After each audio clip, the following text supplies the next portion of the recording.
સાંજના 4 વાગે અને ગરમા ગરમ બ્રેડ પકોડા ખાવાનું મન થાય, પણ તેલનું નામ સાંભળતા જ ડર લાગે. તો આ વિડીયો તમારા માટે જ છે. Hello everyone, welcome to Mudrika's cook. આજે હું તમારી સાથે શેર કરીશ વેજીટેબલ તવા બ્રેડ પકોડાની રેસીપી. આ પકોડાને તમે બાળકોના ટિફિન બોક્સ માટે કે પછી સાંજના નાસ્તા માટે બનાવી શકો. તો તેના માટે મેં અહીંયા મીડિયમ સાઇઝના 5 નંગ બટાકાને બાફીને લીધા છે. હવે એની છાલ ઉતારી લઈશું. એક પેનની અંદર 2 ચમચી જેટલું તેલ ગરમ મૂકી દઈશું. તેલ ગરમ થાય એટલે અડધી ચમચી આખું જીરું, 1 ચમચી આખા ધાણાને અધકચરા વાટીને લીધા છે એ ઉમેરીશું.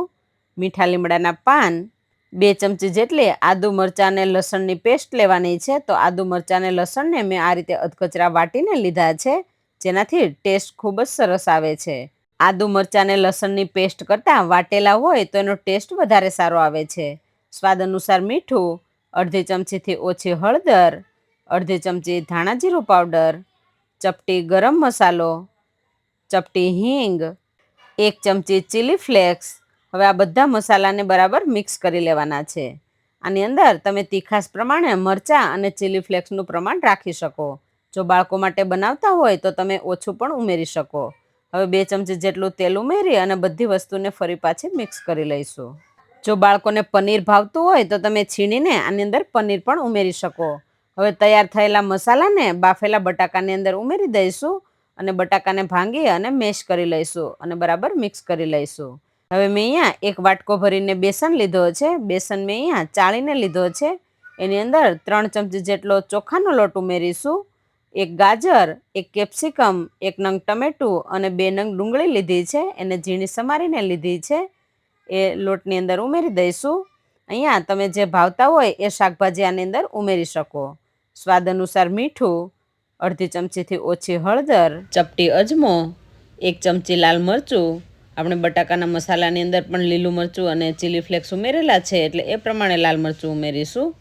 હવે પાણી ઉમેરી અને બેટર બનાવી લઈશું. અહીંયા આપણે બેટર બનાવવાનું છે એટલે બધા શાકભાજીને ઝીણા સમારેલા રાખવાના છે. અને તમારે જો ખમણીને લેવા હોય તો તમે ખમણીને પણ લઈ શકો.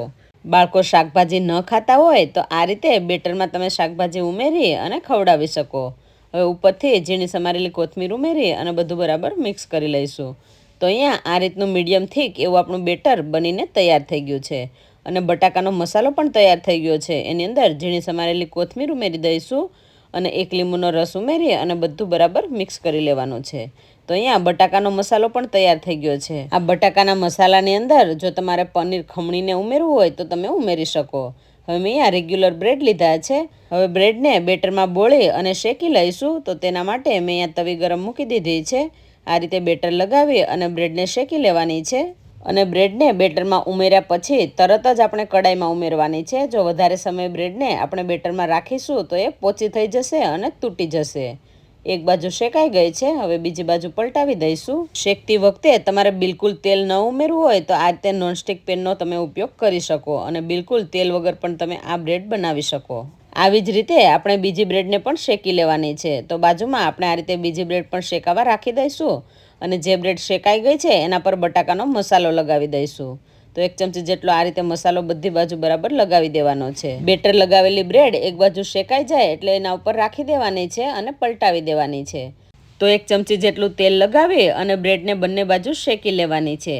બંને બાજુ ગોલ્ડન બ્રાઉન થાય અને ક્રિસ્પી થાય ત્યાં સુધી શેકી લઈશું.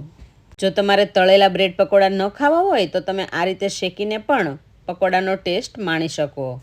તો આવી રીતે બીજા બ્રેડને પણ શાકભાજીવાળા બેસનના ખીરામાં સરસ રીતે કોટ કરી અને તવા પર મૂકી દઈશું અને બંને બાજુ ગોલ્ડન અને ક્રિસ્પી થાય ત્યાં સુધી શેકી લેવાના છે.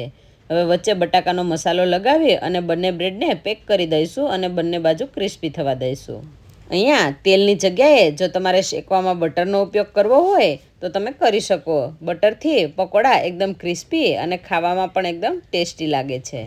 તો જોયું ને મિત્રો, વગર તળિયે શાકભાજીથી ભરપૂર અને ખાવામાં એકદમ સુપર ટેસ્ટી એવા વેજીટેબલ તવા બ્રેડ પકોડા બનીને તૈયાર થઈ ગયા છે. તો આ ગરમા ગરમ બ્રેડ પકોડાને ટુકડા કરી અને આમલીની ચટણી સાથે સર્વ કરીશું. હવે તમારો વારો છે. તમે તમારા ઘરે બ્રેડ પકોડા તળીને બનાવો છો કે મારી જેમ આવી રીતે તવામાં શેકીને? મને કમેન્ટમાં તળેલા કે શેકેલા લખીને જરૂરથી જણાવજો. અને આ હેલ્ધી આઈડિયા તમને કેવો લાગ્યો તે પણ લખવાનું ભૂલતા નહીં. તમને અમારી આ રેસીપી પસંદ આવી હોય તો વિડીયોને લાઈક શેર કરવાનું ના ભૂલતા અને આવી નવી નવી રેસીપી જોવા માટે અમારી ચેનલને સબસ્ક્રાઇબ કરવાનું ના ભૂલતા. Thank you.